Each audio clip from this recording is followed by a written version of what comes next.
Assalamualaikum warahmatullahi wabarakatuh. Terima kasih kepada pimpinan rombongan Komisi 2 DPR RI. Yang saya hormati Wakil Gubernur Aceh, yang saya hormati Wakil MPR RI, Pak Asisten, Wakil Pak Gubernur, teman-teman anggota Komisi 2 DPR RI telah berhadir di Aceh, selamat datang.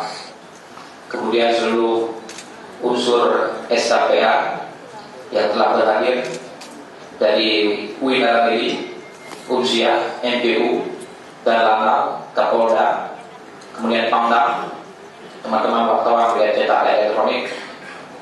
Pada kesempatan berbahagia ini, saya mewakili Ketua DPR Aceh, Tengku Muhammad.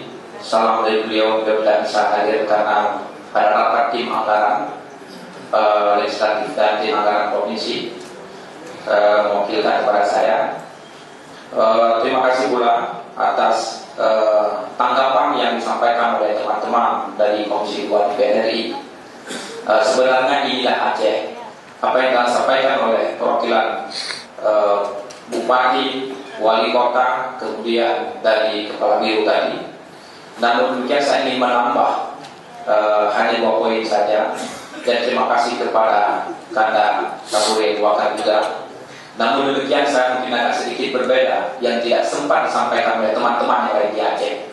Pertama, intinya di Aceh ini sudah ada undang-undang pemerintah Aceh. Aceh telah bisa berdiri secara sendiri setelah pasca MOU Helsinki antara pemerintah Indonesia dengan Gerakan Aceh Merdeka. Dan kebetulan samping saya adalah Panglima tertinggi kami. Saya kebetulan salah satu kader Partai Aceh. Apa yang ingin kami sampaikan yang merupakan aspirasi dari masyarakat banyak. Kebetulan saya baru pulang dari Aceh Timur. Pertanyaan pertama, setiap kebijakan yang dihasilkan di Aceh yang dirumuskan dalam keputusan kanun selalu berbenturan dengan aturan yang lebih tinggi, baik itu di pusat atau di Kementerian Dalam Negeri. Mohon dicatat oleh teman-teman Komisi 2 DPR RI bahwa kami masih memiliki masalah dalam proses regulasi antara Aceh dengan pusat.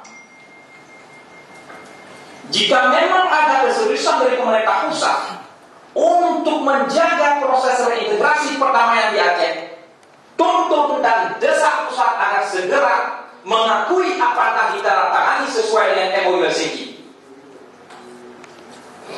Ini merupakan catatan penting. Salah satu di antaranya menyangkut dengan batas wilayah Provinsi Aceh yang termaktub dalam MOU Helsinki berdasarkan pada tanggal 1 Juli 1956 yang disebut pada poin 114 MOU Helsinki bahwa batas wilayah Aceh sampai dengan Demak. Ini yang ditunggu-tunggu. Kalau kita tidak melaksanakan ini, terjadi prestasi terhadap perjanjian MOU antara Aceh dan pusat.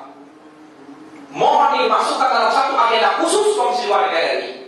Kami dari DPR Aceh meminta ini agar tuntas. Kedua, ada persoalan di Aceh menyangkut dengan pembagian hak-hak termasuk kepada mantan kombatan yang selama ini tak terintegrasi kembali pada masyarakat mereka dalam langkah dan senjata, di mana dikatakan diberi lahan per orang itu 2 hektar. Namun itu tidak pernah tuntas sampai sekarang. Kenapa? Seakan kembali kepada undang-undang agraria. Dalam undang-undang land reform di Republik Indonesia, tanah yang terlantar itu diberikan kepada masyarakat. Undang-undang 45 pasal 33 mengatur bumi, air, kekayaan yang terkandung di dalamnya dikuasai oleh negara dan dipergunakan sebesarnya untuk kemakmuran rakyat. Pada pasal 2 ayat 2 dan 3 UU PA, paling hukum untuk pelaksanaan land reform Undang-Undang Pokok Agraria Nomor 5 Tahun 1960, Undang-Undang Perjanjian Bagi Hasil, Undang-Undang Nomor 2 1960 itu mengatur di mana di Aceh masih banyak tanah-tanah yang berHGU terlantar tidak digunakan oleh negara. Kenapa tidak diperuntukkan bagi para mantan kombatan dan rakyat Aceh yang selama ini tidak memiliki tanah untuk mereka garap? Mohon kedua capaian yang saya inklusikan dalam pertemuan ini disampaikan oleh wakil kami di Komisi 2 DPR kepada pemerintah pusat, baik kepada menteri maupun kepada presiden. Demikian, terima kasih atas kesempatan berikan. Wassalamualaikum warahmatullahi wabarakatuh.